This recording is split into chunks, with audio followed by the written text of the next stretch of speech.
All right, Mr. Stephen Mansfield, welcome back to the Wolf and Iron podcast. Great to be talking to you, brother. Man, it's great to see you again, Mike. Let's do this. I'm looking forward to it. So I've got a lot of things I want to talk to you about regarding your Men on Fire book and that kind of stuff. But I know I had you on the podcast a while back, and I imagine that most of my listeners are already familiar with who you are and what you do. But just for those guys who aren't, maybe I've heard of Stephen Mansfield. Who's he again? What does he do? Give us a refresher on your background and what you do, and just take it away there. Well, I'm mainly known as an author. I've written some books that have gotten a lot of attention and outside of the man space and religious space. Faith of George W. Bush, Faith of Barack Obama, Search for God in Guinness, book on Lincoln, book on Churchill, that kind of thing. So my main billing, so to speak, is as an author, and I've been fortunate to have some New York Times bestsellers. I do a lot advocating for the Kurds. I do a lot consulting in DC. And of course, I take any little ounce of mojo I have and put it behind men and the trying to turn the downward trajectory of men in our society.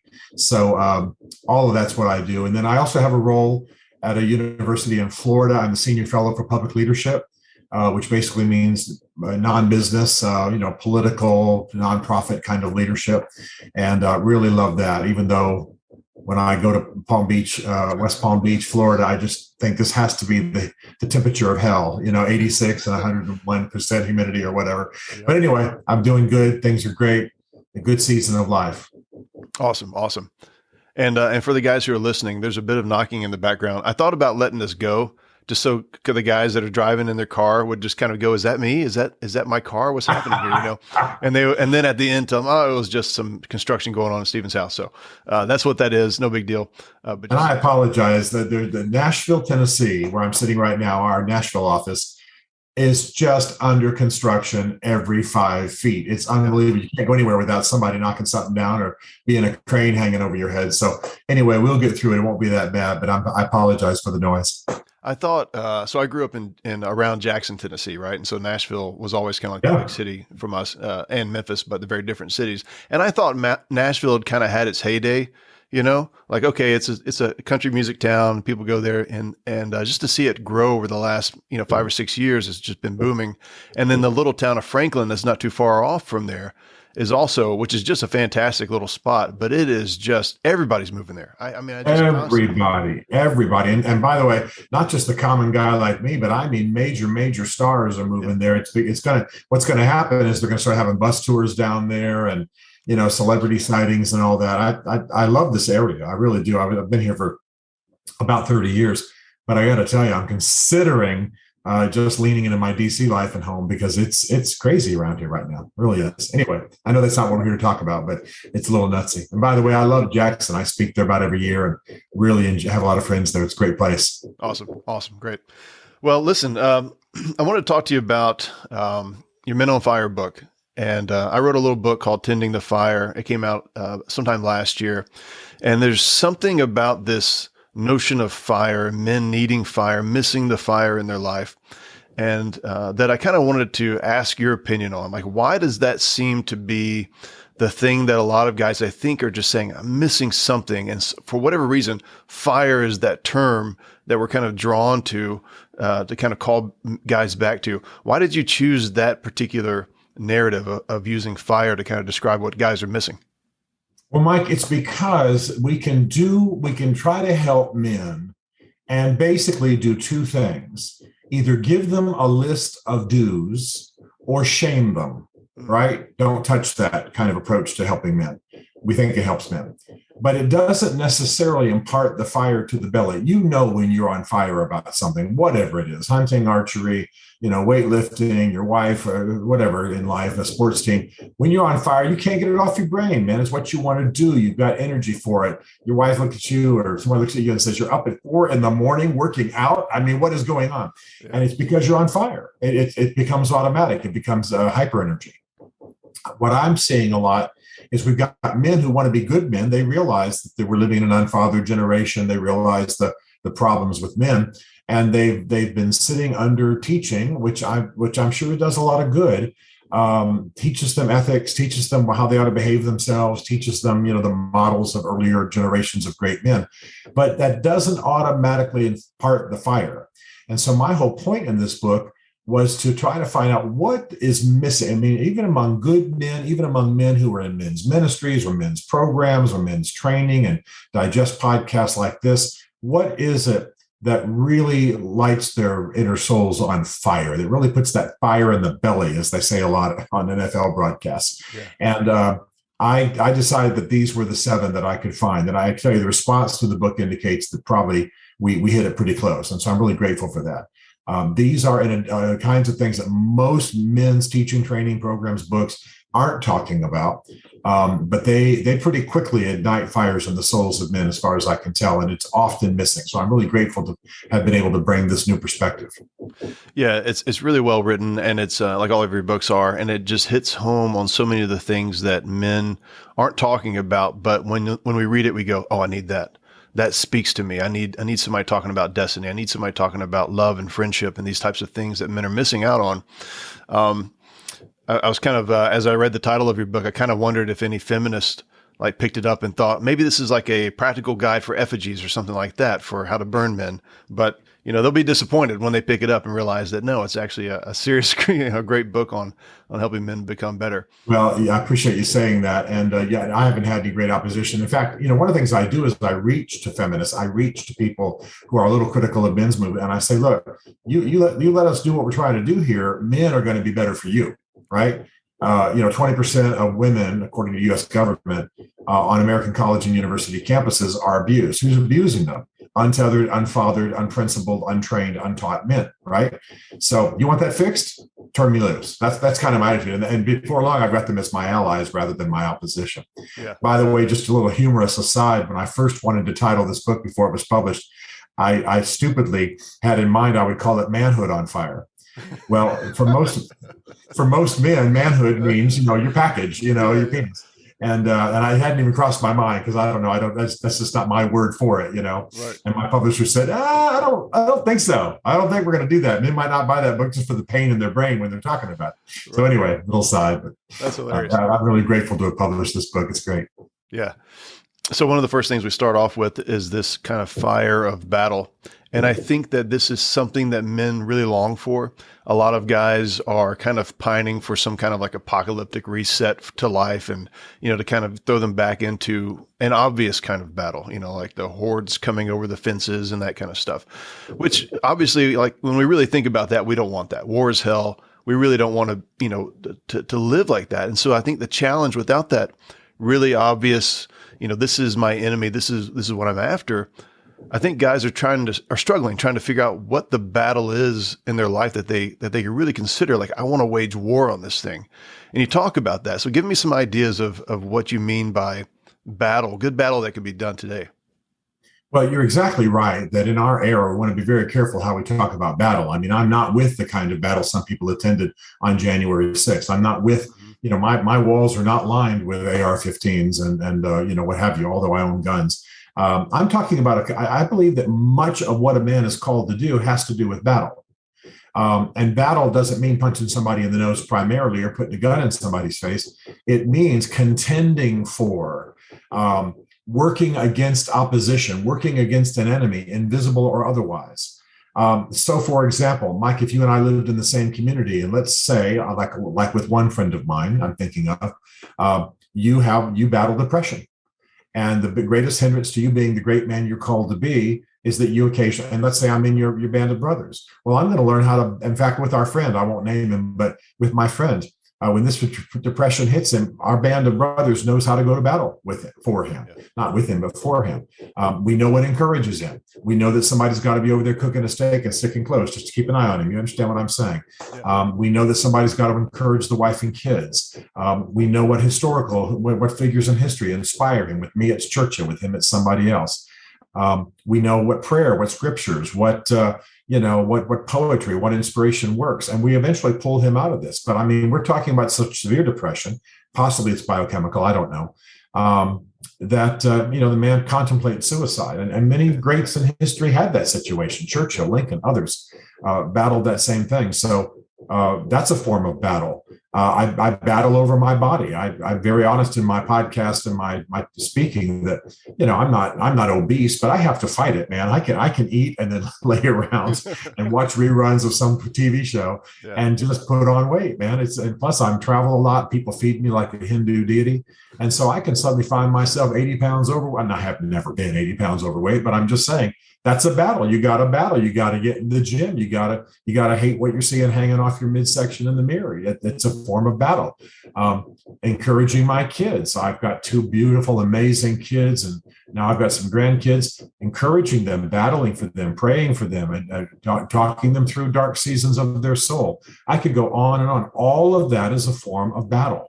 So in my case, as I say in the book, I stay close to martial culture, military culture. It's a little easier for me. I'm a military brat and do a lot in DC and speak a lot in military situations.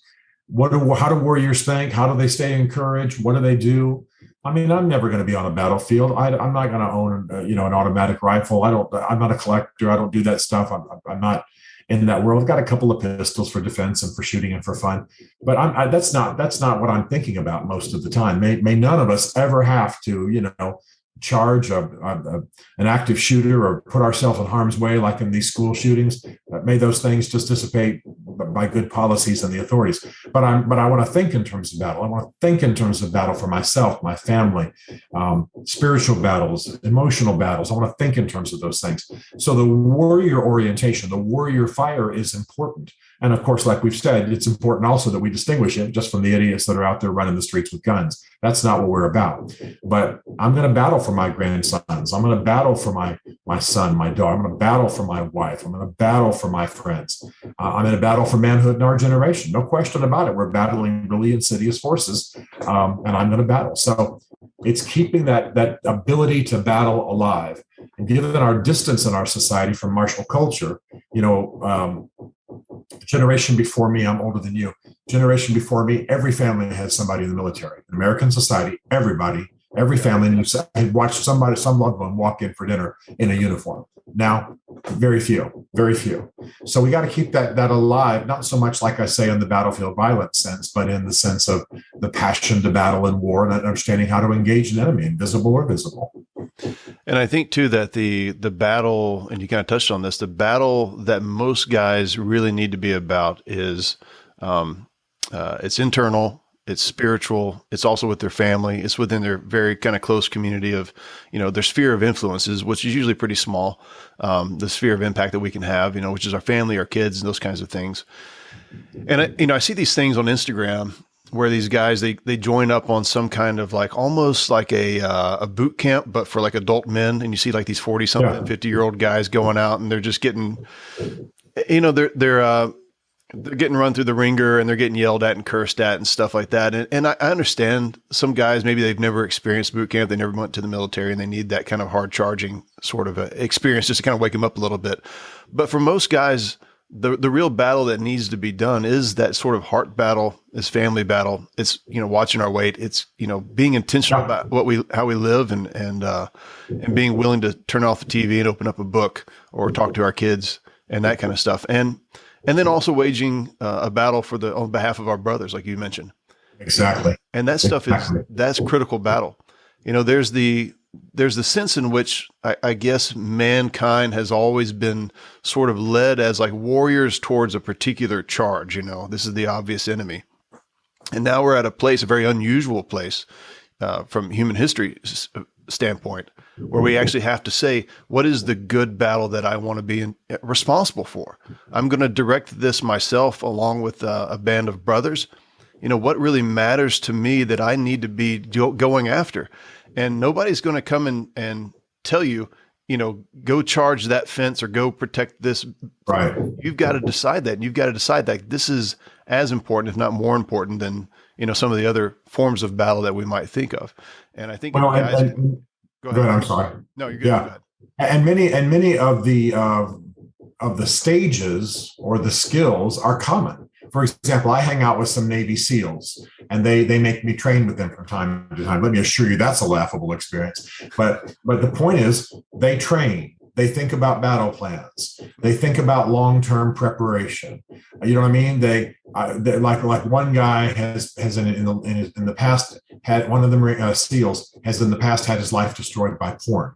Well, you can't imagine the approach a SEAL takes to battling porn. Oh yeah. Is a little extreme, but baby, it inspires me. You follow what I'm saying? Yeah, yeah. Like, there's nothing on his TV that can even come close. He doesn't have HBO. He doesn't have any of that stuff. He has his wife look at his magazines in advance. I mean, even just, like just a People magazine. He doesn't want to see some girl in a skimpy bathing suit. He's just extreme. Yeah. And it's just because he knows the power of it, but he also knows how to declare war. He believes in total war about everything, his diet, his workout, and God forbid you get in a wrestling match with him. I've done it, and it's a painful experience.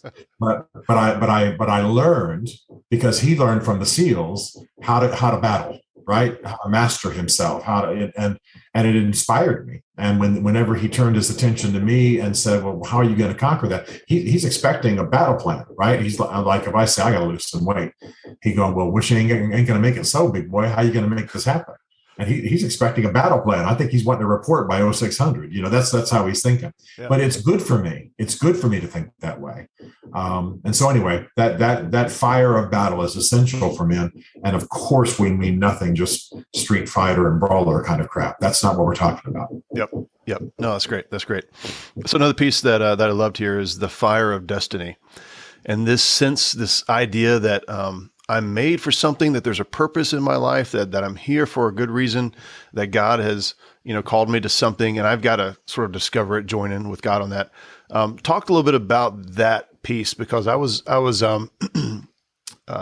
inspired by, how you wrote it, but just this sense that most guys, they kind of grow up with this sort of, in boyhood, we kind of grow up with this idea that I'm going to be a fill in the blank. I'm going to be somebody, I'm going to do something. And then we enter into adulthood and we're like, okay, well, I got my 9 to 5 in a cube and this ain't happening. Talk to me about your kind of view and vision of destiny for men. Yeah, I believe we are created. I prefer not to say purpose for a purpose, but purposes. I think we're created for purposes. Yeah. I think that's a divine design. And I think most men are haunted in their lives by the gap between where they are and their sense that there's something more for them. Now, I'm not saying you got to turn 18 and instantly step into what you're ultimately going to do. But by thinking in terms of destiny, you see everything in your life as preparation for that ultimate destiny and that ultimate purpose. So I believe it's a divine thing. I believe it's an emotional thing. And I believe that most men are wrestling with it. And so obviously we have our duties. God knows I have had the kids and the wife and the house and the yard and the dog and the car that needs washing and the insurance that needs paying, all that kind of stuff. And we have the duties. But the sense of destiny means that we are thinking in terms of it. We are aware of it. We are aware that anything we're doing now is just a stage, just a season. We're being prepared. I have sexed chickens. I don't mean, know what I mean by that. I've had to determine what their sex was, loaded them on Campbell's trucks. I have made pizzas. I have sold cigars. I have worked some nasty jobs in my life. All of them were preparation. I was a pastor early in my life. And then I was a political operative and consultant. Now I do what I do now, which is broader, everything built on everything else. But I always believe, and by the way, destiny isn't just the ultimate thing you do when you're on camera and you do this magical stuff. Destiny is every stage of your life. You're destined for the stage that you're in now. But I think that when men ignore destiny, when they ignore the fact they're made for something beyond the cubicle, beyond just the immediate, if they don't think that way, if they don't dream that way, if they don't prepare that way, they don't train that way, then they're going to be disappointed. It burns in their souls. It's in their souls. It's bothering them. It's needling them, and it should. I mean, I'm grateful for every phase of my life. I've been very grateful for every phase of my life. But even now, at my age, early 60s, and doing what I do on a pretty large scale, it's still in the back of my brain. There's something more coming. There's something more coming. Yeah. Prepare, stay trim. Don't retire in your heart. Get better, learn more, stay sharp. Who knows what, that kind of thing. And it's a joy. So I think men need to recognize there is a destiny, there's a purpose. They can see it evolving through every year and every stage of their lives. And embrace it. Ask God to reveal it. Take notes, pay attention to yourself. Who are you? What are you? What words to define you? And don't let any one phase of your life define you. I built bridges for a while when I was in college, but I'm not a bridge builder. That was just a season. I made pizzas, but I'm not a chef. You'll follow what I'm saying. But something was being built in me: disciplines, skills, knowledge, understanding, working with people, et cetera. All of that folds into what comes next. And I think if a man thinks that way, then he doesn't just settle. And that's one of my big concerns right now, that especially with the tumultuousness in the world and a lot of the anti-masculinity themes out there in society, I think a lot of guys just want to get a job done, make sure the house is basically taken care of, and the wife's at least got a grimace, if not a smile on her face, and then they just want to get their beer and watch the game. And that's settling. I mean, I'm all for a beer and a game. I'm just saying that's not the meaning of life. So to realize you're made for something, there's a purpose, there's a design, and you need to be cooperating with it, I think is an essential part of great manhood.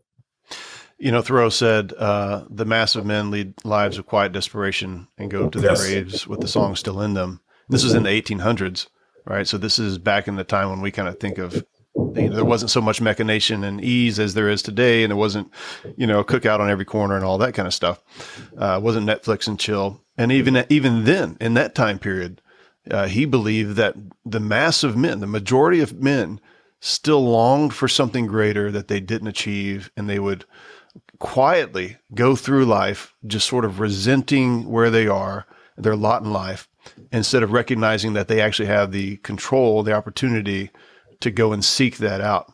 And I think that's interesting. I think it should be humbling for us, but I think it should also be an eye opener for us to recognize that if they felt that then, how much more should we feel discontented in our lives now? Because we see the opportunity, we see what's possible.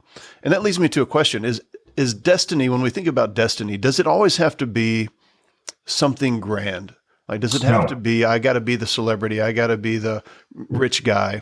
Can destiny be fulfilling and still be very kind of commonplace and good? I'm so glad you brought that up, because we want to be careful not to believe that destiny is on some grand stage. Very few people are going to be on TV. Very few people whose names are going to be known internationally, that kind of thing.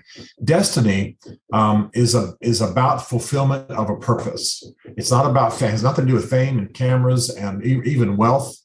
I know we have a celebrity culture these days, and so you can conclude, if you're not careful, that destiny is fame. Same word. It doesn't mean that. It means fulfilling a purpose. And some of the finest men I know, some of the most fulfilled men I know, are almost completely unknown, except in their communities, but they're making a difference. They're fulfilling their purpose. They're doing things you can't believe. Sometimes it's art.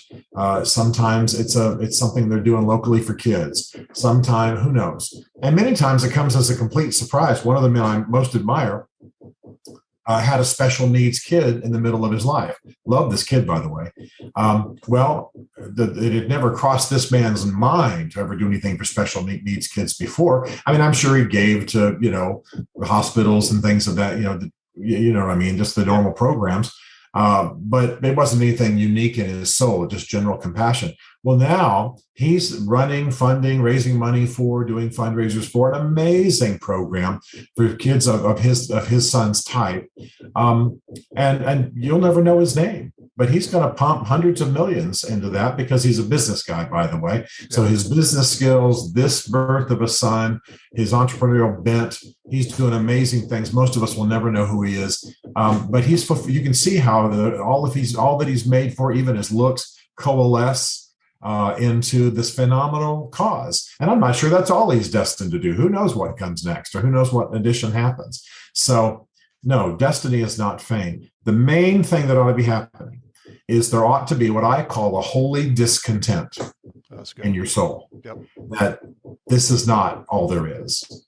That the meaning of life is not a cigar and a whiskey on the back porch while you're watching the kids play on the grass. I mean, may you have that if that's what you want. All I'm saying is that's not the ultimate. Well, and that's the celebration after you've done the things, right? I mean, there's the reward for, I've done some good work. Now let me relax a little bit. But for a lot of men, that's the goal. Let me just get through the day, get to that back porch and light up. And I'm not picking on that. It's not like the cigar or the whiskey is the issue. The issue is settling.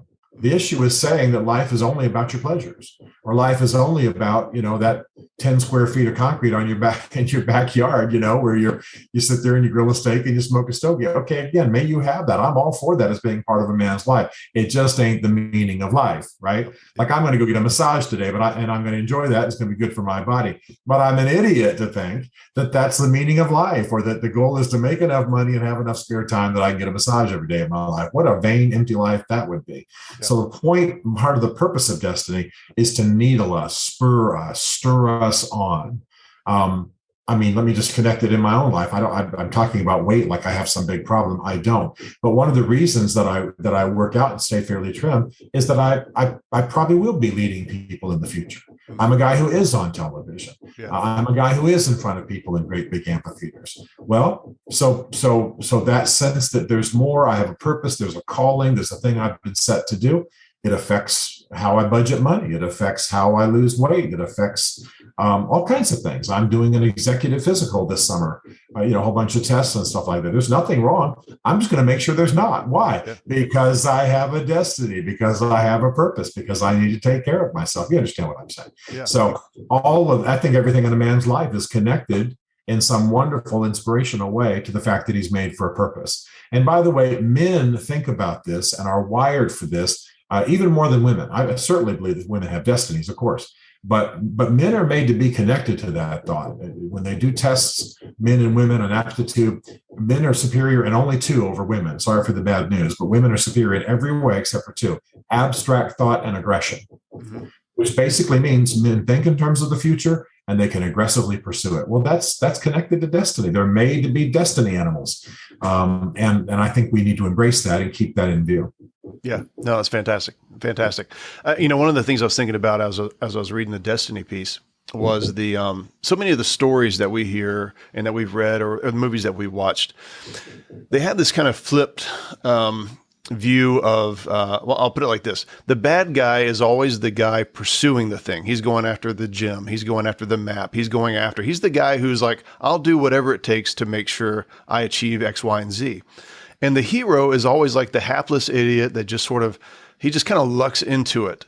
Destiny just kind of finds him, and he's like, oh, well, I guess I'll go along with it, and I don't really want to. And I got these superpowers now, but I'm kind of complaining about them. Yeah. And it's really, it's one of the reasons I love Indiana Jones, because Indiana Jones was the guy going after the things too. But most of the heroes that we see are, they're kind of doofuses that just sort of fall into it, right?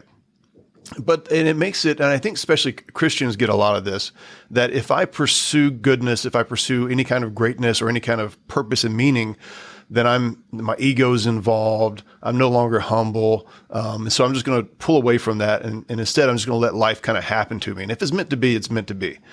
And I think that's the opposite. That's the absolute opposite, view that we need to have. The heroic life, the man that's really going to achieve stuff. He has this sense of humility, but also this awareness, like you've said, that there's something that he's meant for, that he's supposed to be doing. And at every turn of life, he's asking, maybe God has something for me here. How's God going to use this? How can I be of benefit?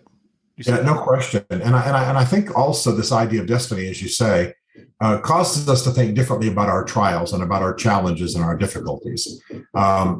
All life's going to have pain. All life's going to have obstacles. All life's going to have upheavals. How does a man respond to them? Does he cave in and go to the strip club and get stoned, or does he challenge them? And of course, I'm a student of Churchill and written a lot about him, teach a lot about him. But when he became prime minister, he later said, I felt as if I was walking with destiny, and that every moment prior to that, all my trials, all my challenges had been but preparation for that hour. And that's how we have to think. You will have challenges. You will have health crises. There will be deaths in your life. This is life. I'm sorry to say it, but it's just true. How you respond is largely determined by what your view of destiny and purpose is.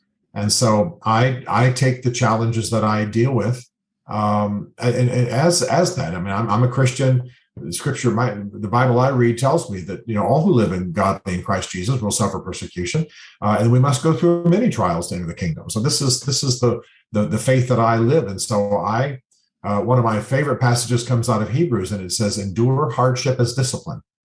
So that means those abstract things that we all endure is actually a form of discipline for those who are destined.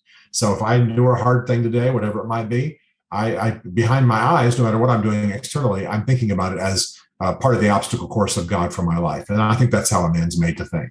Yeah, that's great.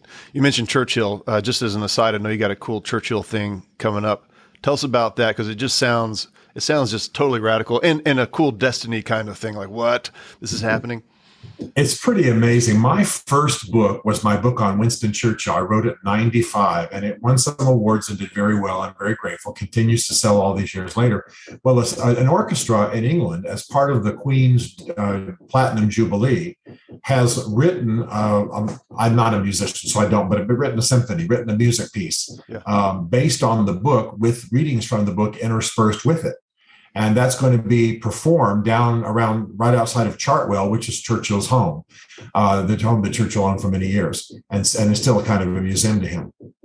And so they're flying us over, Bev and I, and we will attend and do some interviews on television and attend this thing. I'm very excited about it because, first of all, I've admired the Queen I'm kind of weird. I have pictures in both of my offices of the Queen on the wall.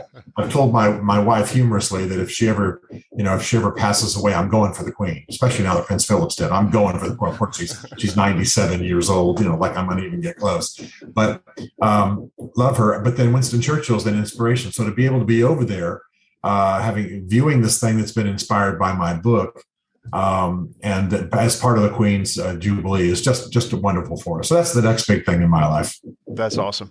And I know you do a lot of speaking, and you do a lot of these types of things, maybe not exactly like this, but in my mind, I would think it'd be really hard for me to be present in the moment and really get the most out of it, because it's kind of just I've got to settle into this experience, and just the reality of it, let it sink in, would be hard. Plus, you're going to be, kind of a notable figure there. How do you do those things? Like, do you find that a struggle, or are there moments where you can kind of say, I'm here right now, this is what's happening, how awesome is this? How does that work for you? That's actually something I've worked hard to develop in my life. I'm easily bored. I have a little bit of problem. I'm not ADD, but I'm just in my head easily bored, and I can drift off. And I don't mean in some insane way. I just mean that I'm thinking about other things. So I've had to learn how to put both feet on the ground, be in the moment, be present. And over time, I've developed that discipline. So I'm a little bit better at that now. And I've learned to care about people. I've learned to think seriously about what's going on in front of me. It actually helps me drink in life a great more. And I got to tell you too, it's not as exhausting. I think we are tiring ourselves by our distracted lives. The psychologists now tell us if you're multitasking, you're not actually multitasking, you're not doing anything fully. So I really focus on focus, and not in the Apple device sense, but in the sense of really being in the moment. Like right now, I'm doing nothing but this interview. I'm not thinking about anything else. There's pounding going on. There are people in the other rooms. I've got a busy day ahead, but I'm right here, right now. I know who I'm talking to, and I'm enjoying it immensely. So that's how I've learned to approach things. That's how I've learned to approach it. Yeah. And I think that actually kind of connects to the whole destiny discussion a little bit as well, because if we can take those moments and go, I appreciate this moment right now where I am, and I'm here because of decisions that I made years ago. I made decisions to stay faithful to my wife. I made decisions to, raise my kids. And so I'm able to enjoy and appreciate these moments. If I want to have more moments like these, I've got to think in the future, destiny, something bigger is planned. Yes. And these moments are going to happen if I can, stay on the right course. Yeah. Well, and that concept of destiny actually helps us drain the most out of every moment. For example, I finished this interview. I got a few minutes before I do something else like it. But my grandchild's in the other room. I can faintly hear that. I'm glad you can't. So I'm going to spend some minutes with him, and he's going to be the only focus for those moments. And part of it is, I know this may sound weird, I believe those moments are destined. And I'm not saying that, before time was created, God determined that I would knock on this desk or something like that. Yeah. But I do believe that those moments are moments that are designed for me. And so throw yourself fully into them, be in the moment, be focused. And by the way, this is a key to fathering. This is the key to being a romantic, wonderful husband. This is the key to production, being successful in your business. This is a key to having friendships. We're not going to be close friends with some guy who's always looking off in another direction and never focused on us. Yeah. So I think destiny feels into all of that, and being focused and being in the moment, which I'm especially looking forward to in England here in a few weeks. So moving on a little bit here, we've got the fire of love, and I thought that this was cool that it was in a man's book, because so much of what men see today is how to be either overly macho or anti stuff. Like, I'm against this because, it's the other party or it's whatever. And they don't really learn how to be loving and engaging. And also, I don't think guys think about love as being this deep, passionate, masculine kind of energy that we can have. How do you think about love as it comes to men and the kind of fire that we need to have in terms of it? Well, I think that much of what a man is made to do is about love, and we shouldn't be ashamed of it, just like we shouldn't be ashamed of tears. I tell men all the time, I cry all the time. It's part of being a man. Don't be choking it back all the time. So this message that we're not supposed to be emotional or feel things is ridiculous. But we're meant to love our kids. We're meant to love our wife. We're meant to love our band of brothers. We're meant to love our country. We're meant to love our God. We're meant to love ourselves. We're meant to love certain disciplines and certain tactics and things in our lives. I could go on and on and on. So love is a major part of what we do. And so we shouldn't be ashamed of it. And we should also, by the way, a lot of what society tries to do to us without it maybe being intentional is to get us to be less emotional. Society likes the unemotional, stoic man. Mm-hmm. But I want a man to come from his gut. I don't want him to be undisciplined. I don't want him to be violent, destruction, and silly and drunken and 800 pounds. But I want him to come from the gut. I want him to be fully alive. And so one of the things I teach in that chapter is that men, as I've already said, have a special ability for abstract thought. The aggression and abstract thought are the two aptitudes they have above women, and women have every other one on the planet. And so part of what's important for love for men is that we're able to keep the higher vision of someone. So, for example, let's use you and me. Let's say you and I are neighbors, we're buddies, we're a band of brothers, we work out together, we hang. You're going to do something that's going to hurt me. I'm going to do something that's going to hurt you. I'm going to disappoint you. You're going to disappoint me. It's just how human life is. Doesn't mean we can't be friends. The key to me, keeping you as a band of brother, keeping a member of my band of brothers, keeping you as a friend, is to constantly remember who Mike is. Mike's this noble guy. Mike's this great guy. Mike's overcome some things. Remember what he said that time to you that lit your jets. And so when you're late or you steal my chicken or whatever it is, that's going on, or there's some kind of thing. All of life is going to have its disappointments. All relationships tend to descend unless a man keeps the higher vision. Like, I'm not just married, many decades to the wife that I can hear in the other room. I'm glad you can't, with my grandchild. This is my queen. Yeah. This is my Esmeralda. I'm quoting literature here. This is my Beatrice. She's beautiful. She's awesome. She's amazing. And sure, she'll do things that maybe hurt or disappoint or what have you. Been living together for decades. Married, by the way.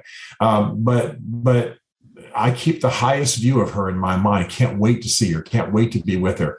I can't wait to touch her. You understand what I'm saying? Yeah. And so that's what a man has to do. He's got to keep the higher view of a relationship with a man or a cause. Your job's going to get boring sometimes, but keep the higher view. I get to get up every morning and teach and coach kids at the high school or whatever it is that you do. Keep that higher view. Look what I get to do.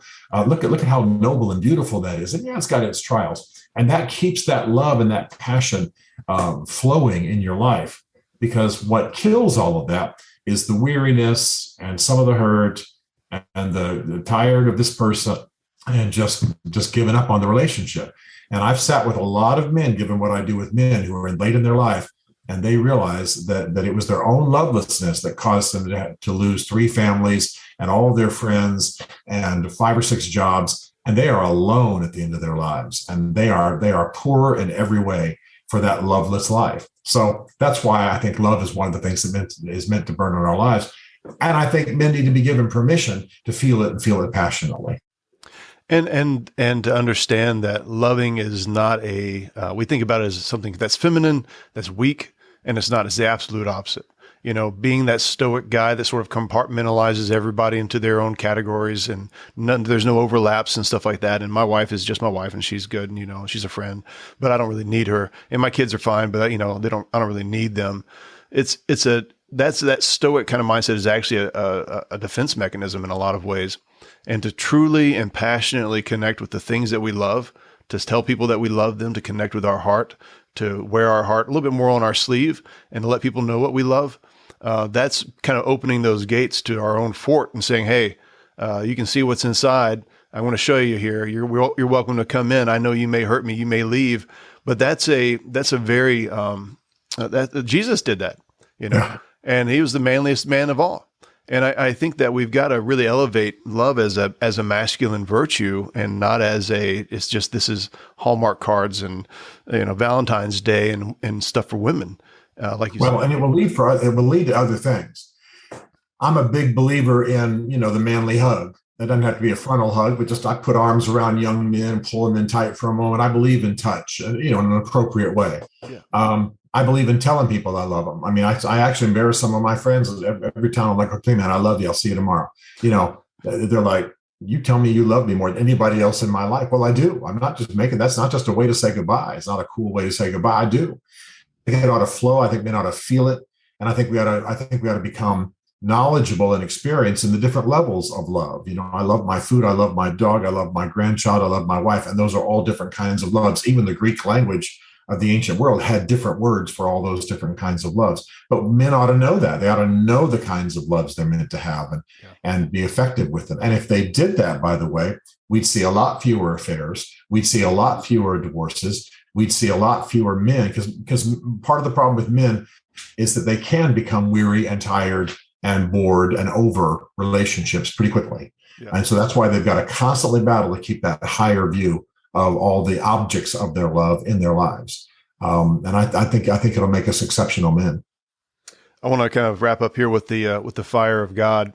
And I obviously, even though this is the last chapter, one of the last chapters, this is sprinkled all throughout the book. God is critical in your relationship with God, and having an understanding that, at least in your worldview, is necessary to really achieve a lot of these other fires.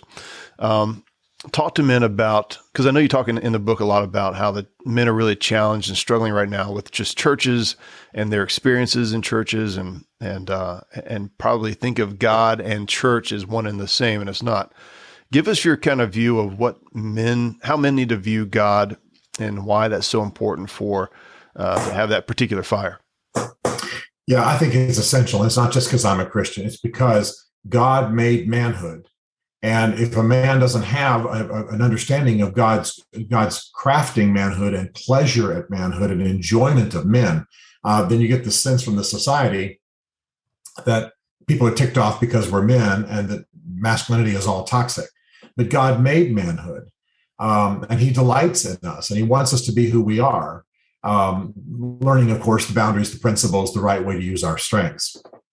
And so I love it when David is about to die. He's on his deathbed, and he turns to Solomon, and he says, show yourself a man. That's the old language for it. What he's meaning to say is be a man in the truest sense. He didn't say be a male. Solomon was in his early 20s. He'd already been a male for 2 decades. The issue was be a man. Live out the best, the noblest aspects, of what it means to be a man. And so I sincerely believe that men need to get in touch with God, because he is the author and the fuel and the crafter of what it means to be a man. I can't be a noble and a good man, the ultimate man I'm made to be, without God. He designed it. He takes pleasure in it. He empowers it. He heals so I can be it. He restores, and he teams me with other men for noble purposes. And I think, I certainly want to say, because I was a pastor for 20 years, that I'm the first to say some of the old humorous statements, that a man-eating lion would die of starvation in most churches, and that there's not often there's not 2 genders in a church. There's 3, men, women, and preachers. And, so, all that's just meant to be funny and somewhat insulting. But the point is that manhood has been in short supply. Now, though, in our generation, I'd have to say that some of the manliest men I know are pastors. Yeah. Really connected, really know who they are, really feel free to be men and not be some effeminate thing on stage. Yep. And I think it's important that we start even reading the Bible through the perspective of manhood. These were these weren't, I don't mean fairies in the sexual sense. I mean fairies in the sense of the ancient, little sprites running around. People, I mean, Jesus was tough, man. He was a carpenter and a stonemason, and he endured things, and he was hunted all his life. And I have no problem visualizing him with the disciples by the Sea of Galilee, throwing food and farting and pushing each other in the water and being men, Yeah. And then of course what he endured physically. I can just go on and on and on. So that image that might be at your church with Jesus in a bathrobe with a sheep under his arm isn't really the best image to understand who he is. And then you got the disciples, and you got David, and you got all the prophets. These were men. These were real men. These guys endured things. These guys had human emotions. Once you understand that, you start to realize that we're not talking religion. We're talking about a vital, empowering, transforming relationship with God. And that's why I didn't put it last because I was ashamed of it. I put it last because it's the one that ties everything else together and makes sense of everything else I was talking about.